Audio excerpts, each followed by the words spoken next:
All right. Hello, everyone. Welcome to the episode of Connecting with. All right. Hello, everyone. Welcome to. Let's do it again. Yeah. Hello, everyone. Welcome to the episode of Connecting with Fibha Frameen.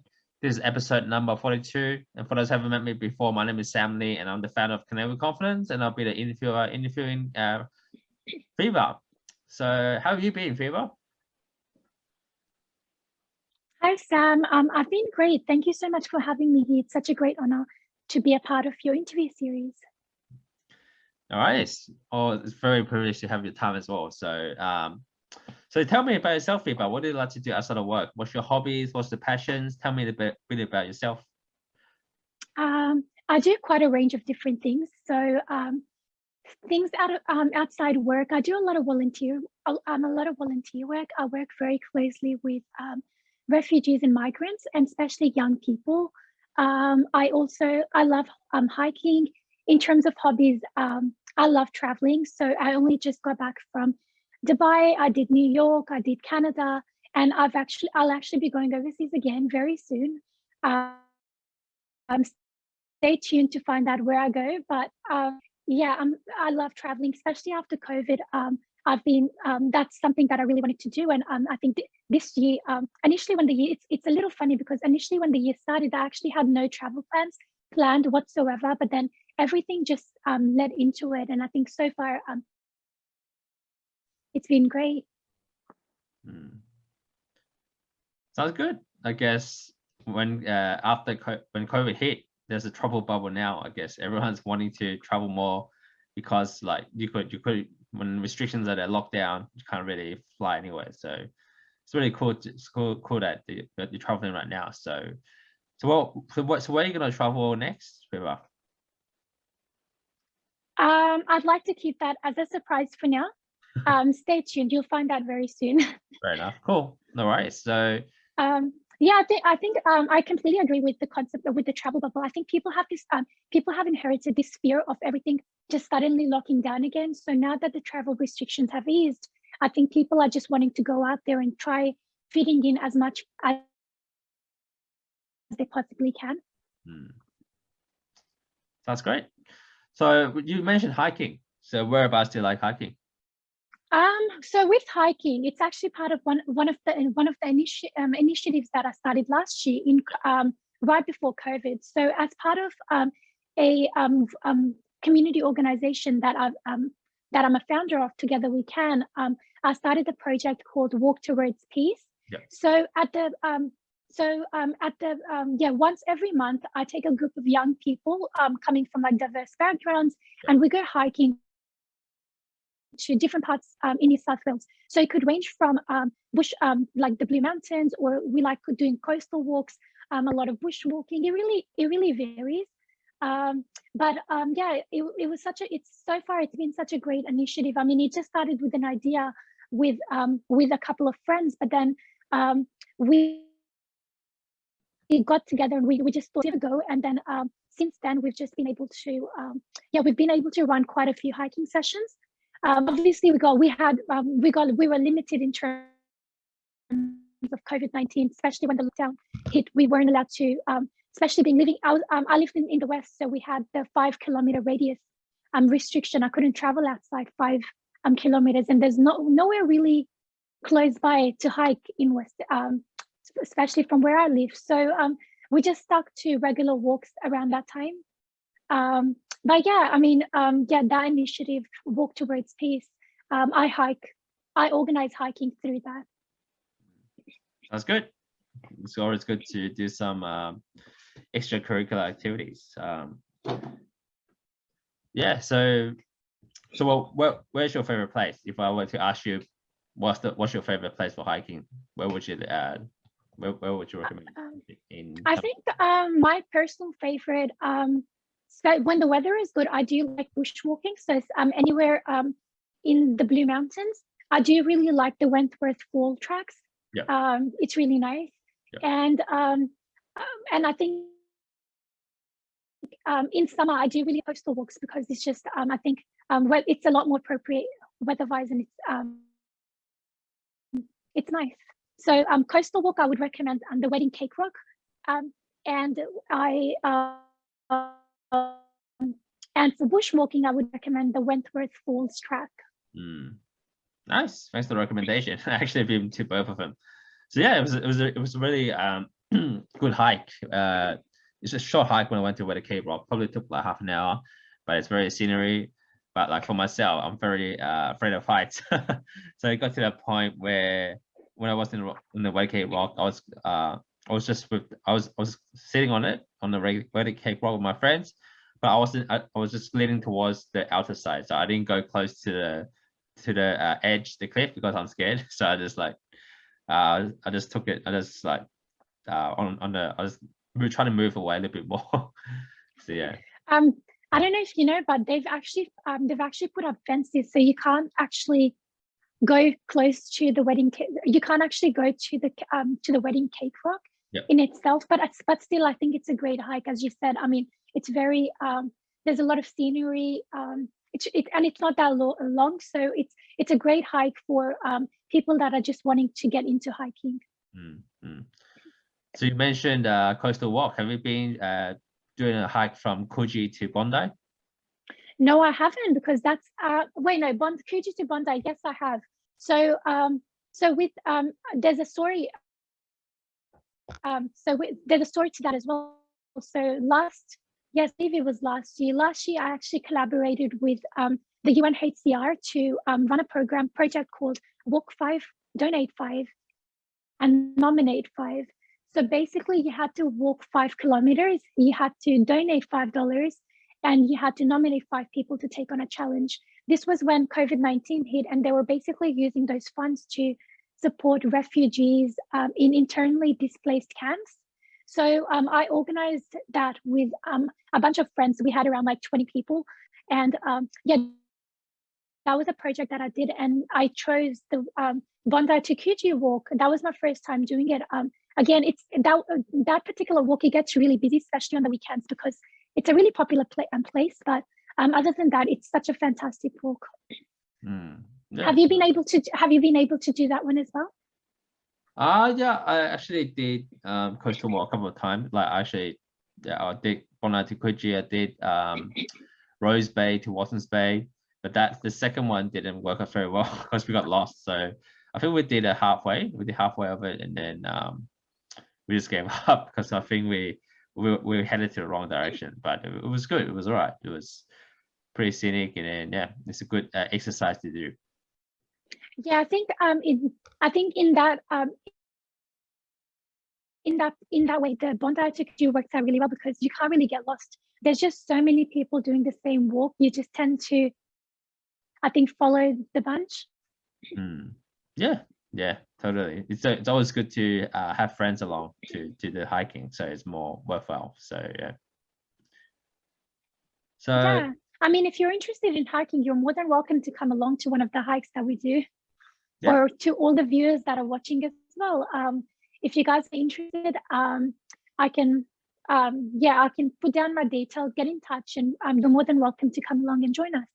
Sounds good. Totally. Towards the end, I'll ask you I'll ask you for your contact details so the viewers can contact you later on. So yeah, Fibha, brings me to the second question. So what brings you, why do you do all this volunteer work?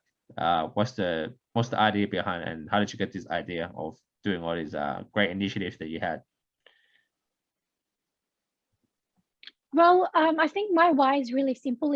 It's basically just to give back to the community. It's to make a difference in whatever capacity I possibly can. I think a lot of the times when it comes to giving back, a lot of the times people want to start big, and which holds them back, because they're always waiting for a perfect moment. They're always waiting for to have the right skills, to have the right amount of funding to get started. But I think I did not allow that fear to hold me back. I personally believe that you should start wherever you can, do whatever you can to make a difference, and that's basically my why. In terms of getting started, I think for me personally, it's been a bit of a it hasn't been a linear journey. It's just been a bit of one thing leading into another. initially my first volunteer job, I actually haven't been doing it for a long time. I started I think in during COVID, when we were all at home, I was looking up, I was just browsing through the internet, and I came through a few volunteering opportunities overseas. My first volunteer role was with the United Nations volunteer group online. Yep. So I think once you, it's like a hidden world. Once you step into it, there's just so many opportunities. And now I actually have trouble trying to decide what I want to take up, because there's only so much you can do as a person, right? And you have to narrow down opportunities in terms of what suits you best, in terms of what aligns with your vision and your values. Yep. So I think, yeah, my why is just to go back to your question again, why do I do all that? It's because I like helping people. It's as simple as I like helping people and I like giving back. That's great. Well said. So I remember we joined together on Kuma's entrepreneur course, and then you talked about together we can. Can you elaborate further? What was that about? Yes, of course. So Opportunities Australia, that's how I know Sam. We actually met through an entrepreneur training, which was an 8 weeks program organized by Kumar Jha. It was a great program. I mean, I got to meet so many great people. Going back to your question, Together We Can is basically a community organization where we take small initiatives to make a difference, basically. And the idea of it is to do things collectively rather than individually. So as part of that, I've been during COVID, I was actually able to organize a few fundraising campaigns, and I organized awareness campaigns in Somalia and in Pakistan. Yep. Along with food distribution campaigns. So when COVID hit, a lot of the areas in Pakistan, especially the ones that have a lot of tourists, with the lockdown restrictions, a lot of the daily wage earners weren't having their income was obviously affected. So during COVID, they were in lockdown, they had no source of income. So I did a few fundraising campaigns, and we provided them with monthly food items. And I did the same in Somalia for refugees that are internally displaced and live in refugee camps. So I've been able to do that in Somalia for the last, I believe, 3 years. And I do the campaign during the month of Ramadan. Sounds good. Well said. So yeah, it's really good. It's really good how you have all these ideas. Very creative indeed. So I actually saw your Facebook. You're a Peace Ambassador, Young Inspirational Woman of the Year, and Diana Holder Award. Can you tell me about each of them? Like, what's the Peace Ambassador that you got in terms of you got quite a resume? Yes, of course. So Peace Ambassador, I got selected as a Peace Ambassador through an organization called Global Peace Chain. I actually just attended a Global Peace Summit in Dubai in March. I believe it was in March, as a Global Peace Ambassador. So as a Peace Ambassador, we take different initiatives, not only locally, but also internationally, and collaborate with other Peace Ambassadors across the globe. And we work on peace initiatives, and we hold peace dialogues. So the idea behind the organization and Peace Ambassadors is basically to get a movement happening of young people who believe peace is the answer, and we can achieve peace by dialogue. The summit that I attended, it was my first international summit, and it was such a great experience. I got to meet a lot of other fellow Peace Ambassadors from different parts of the world, and we there was different dialogues. We spoke about different conflicts that are currently happening around the world, and we proposed solutions and resolutions in terms of how we can actually address those issues. So yeah, that's the sort of work that I do as a Peace Ambassador. You asked about the Inspirational Women's Award. So I got that in 2020 through the Rotary International Rotary International New South Wales division. It was actually quite funny when I received the phone call, because I thought it was a prank call. I received the phone call, and the lady over the phone, she tells me that I've been selected as a finalist for the Rotary Inspirational Woman of the Year award, and I was just like, what? Like, it was so absurd. But yeah, since it's been a great recognition. And since then, I've been actively connected with the Rotary group. So my local Rotary clubs, I've been connected with them. It's a great organization where you have a lot of support and you meet a lot of people who are also passionate about the things that I do. Very well said. Nice. And how about the Diana Award holder? The Diana Award, that's basically, I was nominated for that award, and that came to me with a surprise as well. I wasn't expecting it. I think a lot of the work that I do, it's never really for recognition. It's just because I like giving back, and it's something that I enjoy. So with that, that's basically a award in Princess Diana started back in so many years ago, and that basically is the most prestigious humanitarian award that a young person can hold. So I am really honored to be called a Diana Award recipient, and I just hope that my actions and my work that I do continue to inspire other people to take more action. And just how the Princess Diana said that she believes in young people taking action and making a difference, and I really hope through this recognition I continue doing the same. Very inspirational you are. Yeah, and no, congratulations on all this award and milestones. It's not easy to get all these recognitions. And in terms of Dubai, have you been there before, or was it your first time there? I've actually been to Dubai a few times. Okay. So I've got family that lives in Dubai, but this was my first time going to Dubai for official purposes. So I went for a conference.